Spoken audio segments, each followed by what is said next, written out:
to offer some support as we approach the end, the conclusion of this Mercury retrograde. I did this healing work on myself, and I felt called to share it with you. You can start to get yourself settled somewhere alone, quiet, safe, and comfortable, somewhere you won't be disturbed for the next 30 to maybe 45 minutes. Carve it out. Make sacred time. Take your time. You have all the time you need to mindfully prepare. You can follow along and watch the healing, or close your eyes to receive. Just do whatever intuitively feels right. We all receive and perceive energy differently, so honor that. Make your little safety nest so you can tune yourself to the frequency of healing. Let my voice begin to soothe you and welcome you into this healing space. I still have some words of wisdom to share before we begin, to help us kick off the process, to draw things up and out. So, no rush, just ease. And hey, if you do need more time, there is always the pause button. I recommend after this video, journaling or writing out things that come up for you for further reflection, because we're going to try to stay present and focus on what comes up, but not chase it. Imagine like leaves drifting downriver as you remain seated on the riverbank, letting them pass, letting it all pass. We are just observing, seated at our throne of consciousness, becoming the one who sees. For anyone who's been on the path for a while, you know true healing isn't sunshine, puppies, and rainbows. That's just spiritual bypassing. It's avoidance of the uncomfortable. It's addiction to comfort and willing ignorance. It's a nasty habit, so kick that shit if you're on it. Healing is human. It's messy. It's uncomfy, but you feel so much better on the other side. I personally felt more settled, accountable, and accepting of myself once I processed through it, and I continue to process now that I have accepted new awareness. New things emerge, and I have more clarity and less guilt and shame around the ways I maladapted in communication. My voice is an instrument of healing, and I want to continue to tune it to higher frequencies. And I hope this healing can do the same for you. This is the first time I decided to actively, intentionally work with Mercury retrograde. It is easy to blame Mercury retrograde for things going wrong in the realm of communication. I used to joke it was just something people use to excuse bad behavior, that it really wasn't affecting us like everybody said it was, and we just like having Mercury retrograde as a scapegoat to blame for all of our problems. And yet, I never took any time myself to reflect on challenges, fears, deficits, and even toxic patterns around the ways I communicate. So here's where we get a little messy. But it's okay, because we are leveling up. Just like muscles tear and become sore as we build them and gain new strength, we're gonna feel a little uncomfortable. We're gonna look at our wounds and take our messy, yucky feelings as wisdom. We are gonna alchemize them into growth so we can utilize our voices for our highest, greatest good. We're gonna raise our levels of awareness, understanding, depth, and self-trust in our voices, in our ways that we express ourselves. We're going to clean up the places where we are not communicating with integrity. We're going to ease fear, empower our voices, and release patterns that are not in alignment with our path. And that's not gonna feel great in the moment. We generally do not like looking at ourselves. I know I personally ran like hell away from myself, or hid parts of myself that I, was scared to show to others for most of my life. I stayed quiet when I wanted to scream. I kept the peace instead of reaffirming boundaries. I advocated for myself only to be met with disregard or even punishment. Expression led to embarrassment.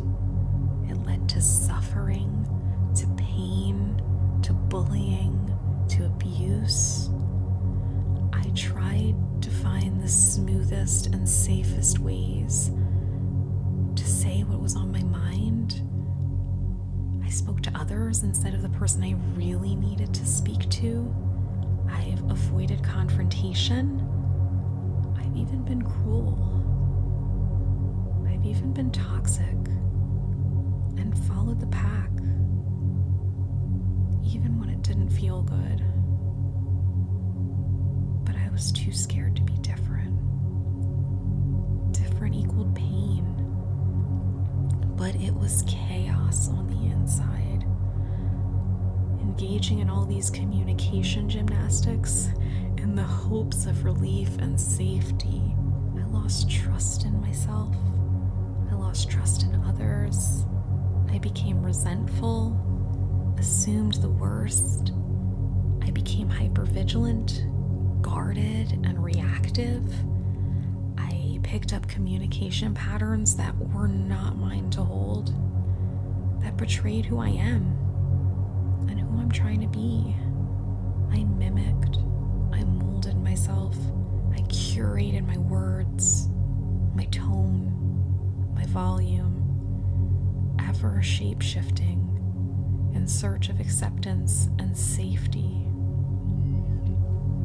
I've been walking my spiritual path for a while now, and I've spent lots of time reflecting on the past, understanding the things that happened to me, understanding the people who hurt me, reaching a point of forgiveness towards them, and coming to accept what happened and forgive myself eventually. Or at least that's what I told myself. I forgive myself. But I didn't really. How could I? I was not ready to look at myself. That took a lot of work. Years of therapy and trauma recovery to see the ways I had maladapted, how I was interfacing with the world and others to get my needs met, just trying desperately to meet my needs. Life was such pain and chaos. I was trying to control everything around me, to try to find safety. I was returning to unsafety when I was safe because I did not know how to operate any other way. Deep down, I didn't feel worthy of a good life, even though I knew I deserved one. was harboring so much guilt and shame around the role in my life experiences. And because that's what life gave me. So maybe it is what I deserve. It must be what I deserve. I couldn't see or face that for a long time. So I recreated the patterns I was desperately trying to escape, self-imprisoning in self-imposed suffering as some strange form of protection because I don't know anything else. Unconsciously seeking out what I subconsciously believed I deserved. The same thing I was running from. I suffered because I chose suffering. That is a hard pill to swallow. No wonder I didn't want to see it. It's not pretty. Why would anyone choose suffering? Why would anyone be scared to thrive, to heal, to grow, to live a better life, to be who they were always meant to be, to finally escape, to be heard and seen, to be alive, to express, to fall in love with all of their cringe, to experience and hold on to joy, to have purpose and meaning, to finally be free, to have a juicy, magical life. Why would someone sabotage that? Why would I sabotage myself? Short answer: shame. I started to question if I was actually good or just my good girl programming, the resentful, self-sacrificing people pleaser, someone so desperate to meet their needs, someone with motives that they were completely and utterly blind to, someone with so much buried guilt and shame for how they've navigated life, someone so hurt who would have never wanted to hurt others but did so unconsciously, someone who let all the little hurt parts of them run the show, telling me how things quote unquote really were, letting them write my story from their unreliable narrative perspectives, creating polarity between myself and everything and everyone around me, disconnecting me from myself, my expression, my soul, my purpose, source, and worst of all, love. Maybe some of this feels familiar or led you to your own observations about how you interface with the world and how that is so far out of alignment of who you're trying to be.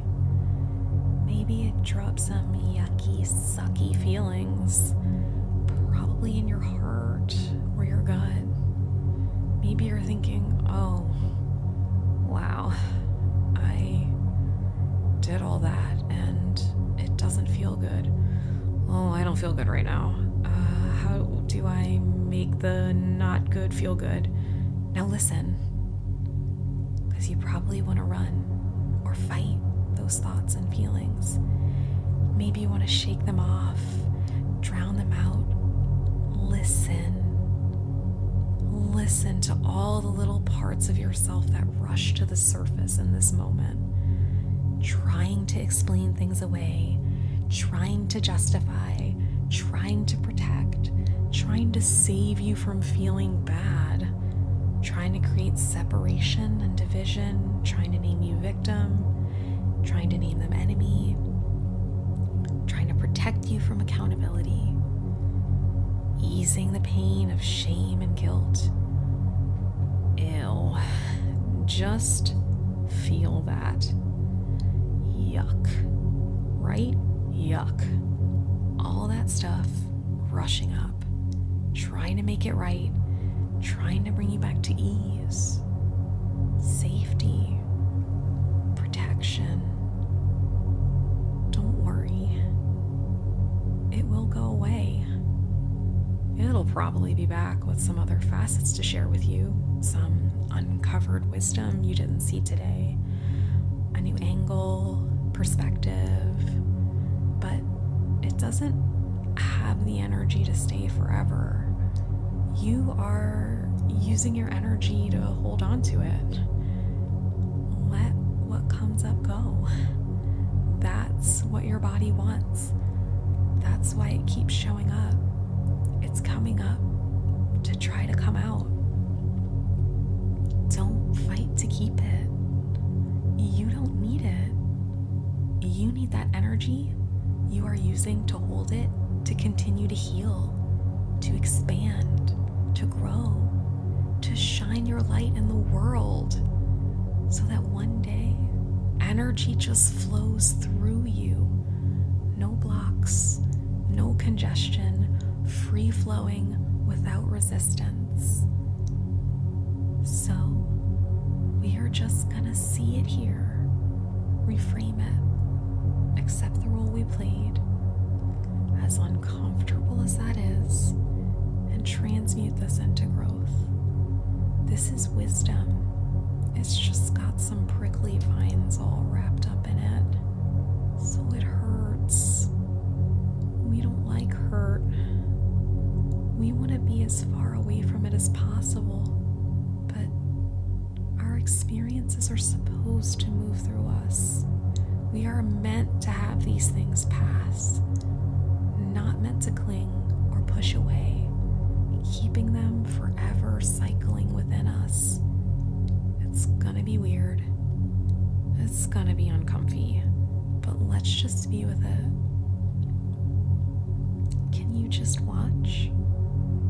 A spectator to your incredible, ingenious survival? Even if it wasn't healthy? It doesn't work now, but man, did it save you then. Have an attitude of gratitude. You are amazing and resilient.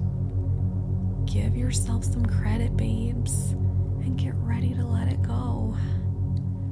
If it comes back later today, tomorrow, in a week, in a month, in a year, good.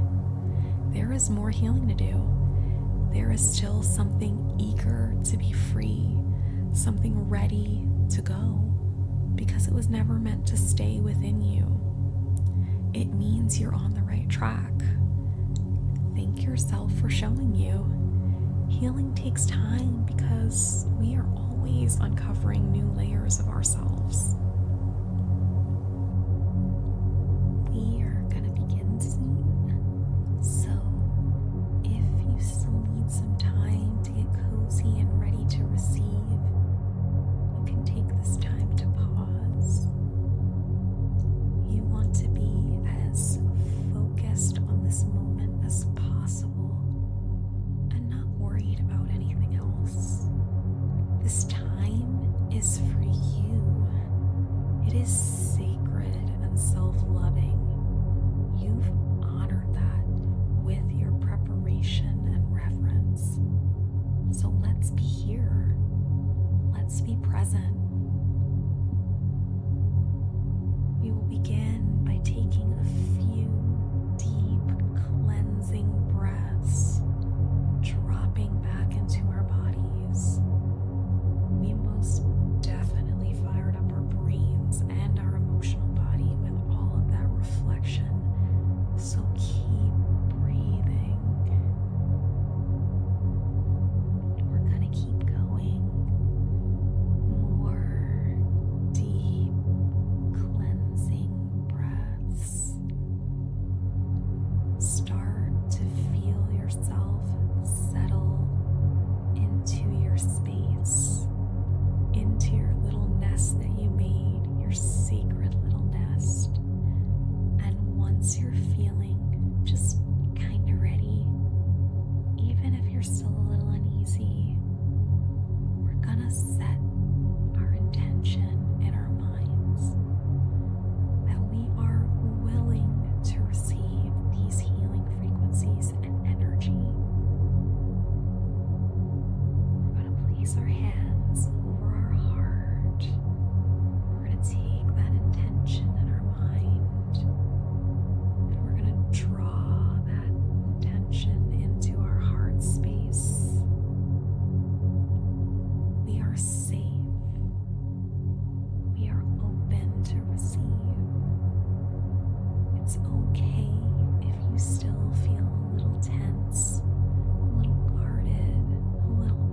practice gratitude for your messy life and the infinite wisdom and healing available to you. If you haven't already, you can release